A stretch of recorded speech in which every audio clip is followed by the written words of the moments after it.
शास्त्र कहते हैं कि सबसे बड़ा तीर्थ क्या है? सबसे बड़ा तीर्थ है मन की शुद्धता, मन की पवित्रता। अभी हमारे देश में महाकुंभ लगी है। बड़े बड़े तपस्वी जटाधारी, बड़े बड़े मुनि महात्मा सब आए हैं वहां पर। राष्ट्रपति, प्रधानमंत्री, मुख्यमंत्री सभी उनके दर्शन के लिए आ रहे हैं, क्योंकि ये देश जो है ना ऋषि मुनियों का देश है। हम लोग ऋषि मुनियों की संस्कृति में रहे। ऋषि मुनियों का जो बताया हुआ ज्ञान है उसका हम अवहेलना नहीं करें। एक 90 साल की बूढ़ी से हम बात करते हैं तो कहा, बाबा जिसको आप खोज रहे हैं वो नहीं है, वो 1 घंटा में आने वाले हैं। अब बूढ़ी का माथा पर साड़ी था, और साड़ी कैसे कर लिया हमको देख करके यहां तक ले लिया। 90 साल की बूढ़ी माथा पर साड़ी लेते हुए आगे रख दिया। कलयुग में लड़की सबका ब्याह होती है, जीन शर्ट पहन करके भैंसुर के आगे में बात कर रही है। कहां है हमारी संस्कृति? बोलिए, ये कौन संस्कृति आ गया है? भैंसुर के आगे में जीन्स शर्ट पहन करके हैप्पी बाल कस करके आगे में बात कर रही है। न ससुर का लाज है न भैंसुर का लाज है। ये कौन सी संस्कृति है? कहां चली गई भारतीय संस्कृति? 90 वर्ष की बूढ़ी अभी घूंघटा ले रही है, 70 वर्ष की मां अभी तक घूंघटा ले रही है। ये हमारी देश की संस्कृति है। इसको आप लोग सुधरना लगा करके कौन सी संस्कृति को धारण कर रहे हैं? तो मैंने कहा कि सबसे उत्तम तीर्थ है मन की पवित्रता, मन की शुद्धता।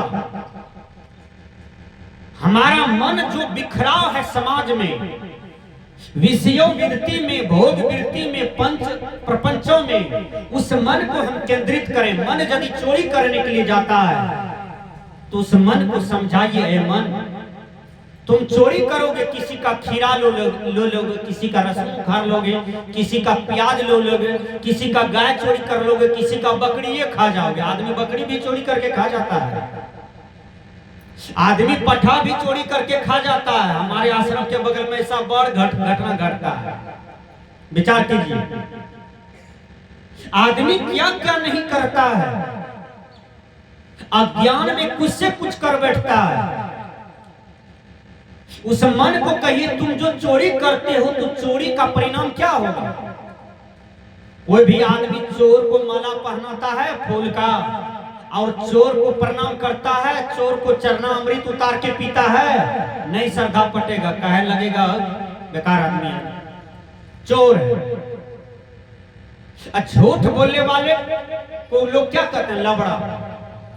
लबड़ा केवल लबड़ लबड़ बोलेगा, झूठ बोलेगा, जीवन में कभी सच्चाई का सामना नहीं करेगा, सच्चा बात नहीं बोलेगा, सच्चा व्यवहार नहीं करेगा, सच पर चलेगा नहीं। इसलिए झूठ बोलने से आयु घटता है, झूठ बोलने से महापाप होता है। किसी भी प्रकार की झूठ न बोलना चाहिए।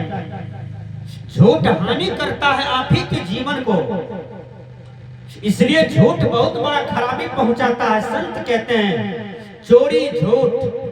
चलिए नशा के पास, आजकल के देखिएगा बच्चा सब स्मैक पीता है।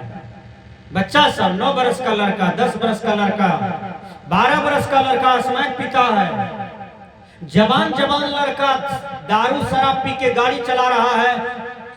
जाने का था रोड देख के चला गया, पिलर पर मोटरसाइकिल चढ़ा दिया, माथा थोचा हो गया, गिर गया, मर गया।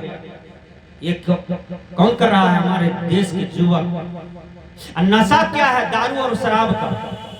बोलिए, अपनों मर गया, दूसरों को भी मार दिया नशा में। इसलिए हर युवक को विवेकानंद की तरह बनना चाहिए, हर युवक को शंकराचार्य की तरह बनना चाहिए, भगत सिंह, चंद्रशेखर बोस की तरह बनना चाहिए।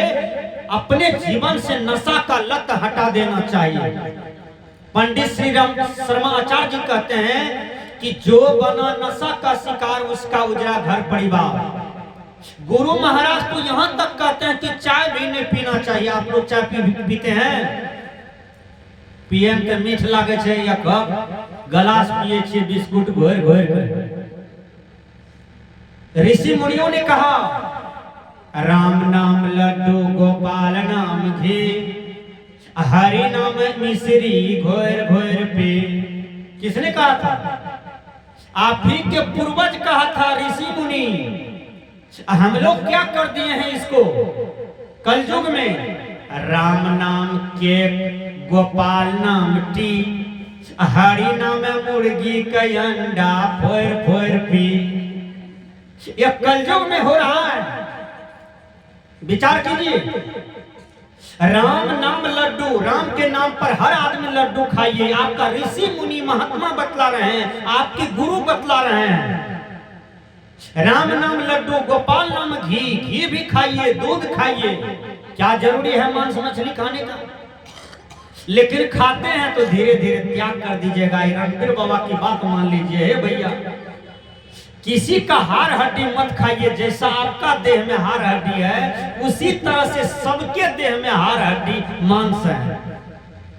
सबको जीवन जीने का अधिकार है। आप कुसंग बस खा रहे हैं। जिस दिन समझ में आ जाएगा कि सबको जीने का अधिकार है दुनिया में, हम किसी का जीवन नहीं छीनेंगे, उस दिन आपको समझ में आ जाएगा कि जीवन का सच्चाई कितना सच्चाई है और कितना महंगाई है। देखिए, तो इस कपटी मन को कैसे रोकिएगा? नशा से। यदि खैनी खाते हैं, चाय पीते हैं, गुटखा खाते हैं, पान पराग खाते हैं, तो इससे अच्छा है रसगुल्ला खाइए, इससे बढ़िया है घी खाइए, इससे बढ़िया है दूध जला करके खोआ खाइए। एक बार हमारे डिक्की में एक महिला खोआ बना करके हमको दे दिया। तो मैं सत्संग में गया तो घर वाले कहते चलिए बाबा भोजन में। हमने नहीं खाएगा। कहा क्या हुआ? हमने कहा हमारे लिए खोआ है, रोटी है। हैं? इतना महंगा खोआ कहां से लाए आप महाराज? हमने कहा एक शिष्य है मेरा, खोआ बना के दे दिया है, रखा हुआ है, रोटी भी है। तो आप खोआ खाते हैं बाबा? हमने कहा हम किसी का शोषण करके नहीं लिए हैं, उसका मन हुआ हमको दे दिया। हम जबरदस्ती नहीं बोले हैं तुम हमको खोआ खिलाओ, हम बाबा जी हैं, ऐसा पेट मेरा नहीं है। वो अपना श्रद्धा से दिया है, खाने वाला चीज है, खा लेंगे। भगवान कृष्ण खोआ खाते थे। अरे कृष्ण के वंशज, धिक्कार है आपको, आप क्या खा रहे हैं?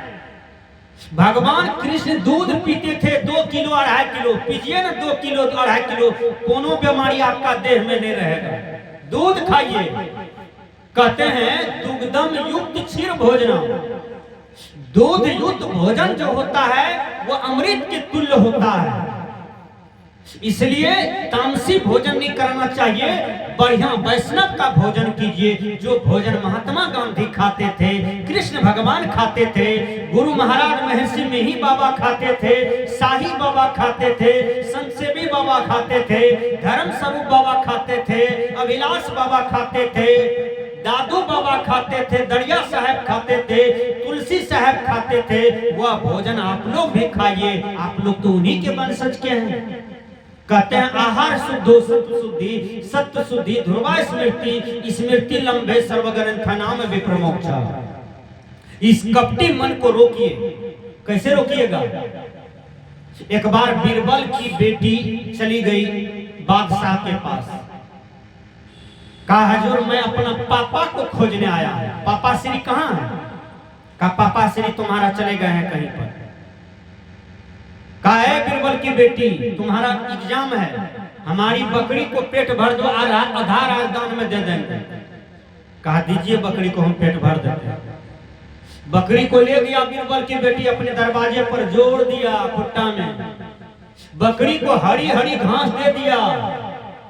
बकरी खा रही थी, बकरी खा रही थी। चली गई बीरबल की बेटी करची लाती है, कच्चा करची लाई बीरबल की बेटी। और कच्चा करची से बड़ा करची बकरी के थुथने पर दिया। बकरी सोचती है हम कोनो गलती नहीं किए हैं, थुथना में करची क्यों लगता है? बकरी सोचने लगी अब खाते हैं क्या कर लेगा। फिर खाना शुरू कर दिया, फिर पड़ा करछी थूथने में दिया। बकरी सोचती है कोई गलती नहीं है हमारा, हम खा रहे हैं। फिर खाने लगी, फिर पड़ा करछी खींच दिया बीरबल की बेटी।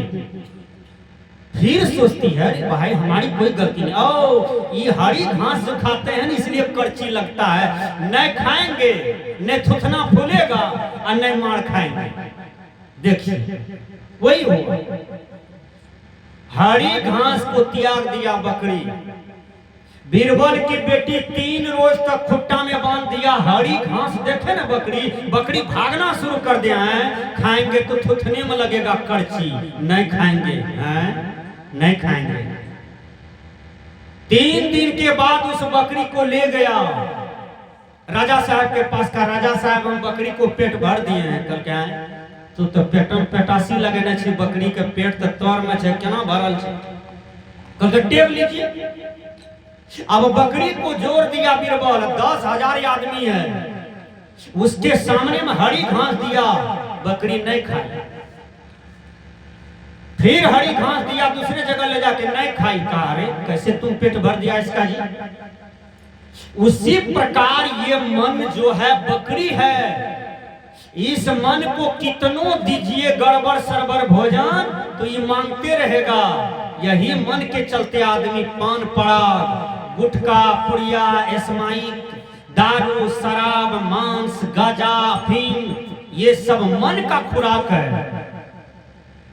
इसलिए इनका त्याग करना चाहिए। गुरु महाराज क्या लिखते हैं पदावली में, सत्संग नित अरु ध्यान नित, रहिए कृत संलग्न हो। चोरी, हिंसा, नशा, झूठ, बेविचार तजना चाहिए। ये 5 पाप गुरु महाराज कहते हैं त्याग करने के लिए। लेकिन हम आप क्या करते हैं, इनका विपरीत चल रहे हैं। आइए भजन में